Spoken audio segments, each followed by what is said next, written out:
السلام علیکم ورحمۃ اللہ وبرکاتہ۔ ہر انسان عزت چاہتا ہے، دعا میں بھی لوگوں کی محتاجی سے بچنا مانگتا ہے، رائٹ؟ وہ یہی سوچتا رہتا ہے کہ دونوں جہاں میں کوئی شرمندگی نہ ہو، لیکن ایک لمحہ ذرا ٹھہر کر سوچئے گا، خود اسی انسان سے کتنوں کی عزت محفوظ رہتی ہے۔ ہم دن میں کتنے ہی لوگوں سے سختی سے پیش آتے ہیں، برا بھلا کہتے ہیں، اللہ کی مخلوق کی برائی اور غیبت کرتے ہیں، تو کیا رسوائیاں اور ذلت بانٹنے والا شخص عزت پا سکے گا؟ مولانا رومی فرماتے ہیں، کل میں چالاک تھا، لوگوں کو بدلنا چاہ رہا تھا، لیکن آج میں عقل مند ہوں، خود کو تبدیل کر رہا ہوں۔ کوئی سوال ہو تو پوچھ لیا کریں، کوئی الجھن ہو تو کسی کے ساتھ مل کر سلجھا لیا کریں، کوئی یاد آ رہا ہو تو رابطہ کر لیا کریں، کوئی پریشانی ہو تو مدد طلب کر لیا کریں، کچھ اچھا لگتا ہے تو بتا دیا کریں، نہیں اچھا لگتا تو وہ بھی بتا دیا کریں، لیکن معمولی باتوں پر اپنی انا کو بڑھاوا نہ دیا کریں۔ کسی غلط طریقے سے اپنے مسئلے کو حل نہیں کرنا چاہیے۔ آزمائش وقتی ہوتی ہے، لیکن اس پر آپ کا رد عمل گواہ رہتا ہے کہ آپ حق پر ڈٹے رہے یا بھٹک گئے تھے۔ دل کا بوجھ کسی کے سامنے ہلکا کرتے کرتے بعض دفعہ ہم اپنی ذات کو ہی دوسروں کے سامنے ہلکا کر دیتے ہیں۔ پریشانیاں بتانے سے کم ہو سکتی ہے، لیکن اس کو بتائیں جو اس قابل ہو۔ اپنی زندگی میں ایسے دوستوں کو شامل کیجئے جو کبھی آئینہ اور کبھی سایہ بن کے رہے، کیونکہ آئینہ کبھی جھوٹ نہیں بولتا اور سایہ کبھی ساتھ نہیں چھوڑتا۔ گفتگو کے لیے منہ انسان اپنا کھولتا ہے، مگر تربیت اس کے بڑوں کی بولتی ہے۔ شاید اسی لیے کسی نے کیا خوب کہا ہے، عادتیں نسلوں کا پتہ دیتی ہے۔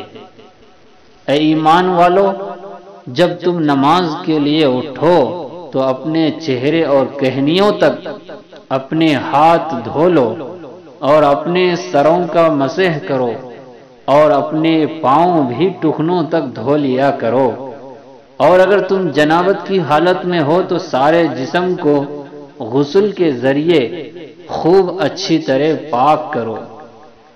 کتنا عجیب ہے نا، کچھ لوگ دوسروں کی زندگی میں آگ لگا کر ان پاک دامن اور معصوم لوگوں کی کردار کشی کر کے انہیں بہتان کے دلدل میں پھنسا دیتے ہیں، اور خود پارسائی اور شرافت کا لبادہ اوڑھ کر فیصلہ کرنے والے جج بنے پھرتے ہیں۔ ہمیشہ دوسروں کے لیے آسانیاں پیدا کرنے کی کوشش کریں تاکہ آنے والے وقت آپ کے لیے بھی آسان ہو سکے۔ خوش رہنے والوں کے پاس ہر چیز نہیں ہوتی، بلکہ جو کچھ ان کے پاس ہوتا ہے اس پر مطمئن رہتے ہیں۔ رشتے نبھانے والے مقابلے نہیں کرتے۔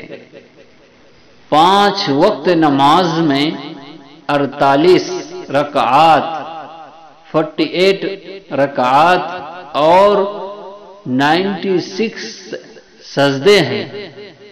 شیطان نے صرف ایک سجدے سے انکار کیا تھا اس کا کیا حشر ہوا۔ اے مسلمان ذرا سوچ، تو کتنے سجدے چھوڑ چکا ہے۔ انسان سخت مزاج بن جاتا ہے اس وقت جب بہت سے لوگ اس کی نرم مزاجی کا غلط فائدہ اٹھا چکے ہوتے ہیں۔ ایک خوبصورت اور باکمال عورت وہ ہے جس سے آپ دنیا کے ہر موضوع پہ بات کر سکے، لیکن اسے اپنی حدود معلوم ہو اور آپ کو وہ حدود بتانے کی ہمت رکھتی ہو، پھر اس کے علاوہ کوئی چارہ نہیں رہ جاتا کہ آپ صرف اور صرف اس کی عزت کریں۔ بالکل ایسے ہی ہے کہ کوئی بھی پریشانی اللہ کے حکم کے بغیر نہیں آتی۔ اللہ سے مدد مانگو، وہی تو مدد کرنے والا ہے۔ سب سے زیادہ تکلیف دہ لمحات وہ ہوتے ہیں جب آپ اپنی سب سے قیمتی چیز کو بچانے میں خود کو بے بس محسوس کرتے ہیں۔ اکثر اکیلے رہ جاتے ہیں وہ لوگ جو خود سے زیادہ دوسروں کی فکر کرتے ہیں۔ ہم اپنی آخرت بنانے کی فکر کریں، دوسروں کو عمل کی دعوت دیں گے تو عمل کی توفیق ہوگی۔ دوسروں پر تنقید نہ کرے، اپنی آخرت کی فکر کرے۔ اسی مقصد سے یہ چینل بنایا گیا ہے۔ امید ہے آپ سب اس سے فائدہ اٹھائیں اور اپنے ساتھیوں کو چینل سبسکرائب ضرور کرائیں۔ السلام علیکم ورحمۃ اللہ وبرکاتہ۔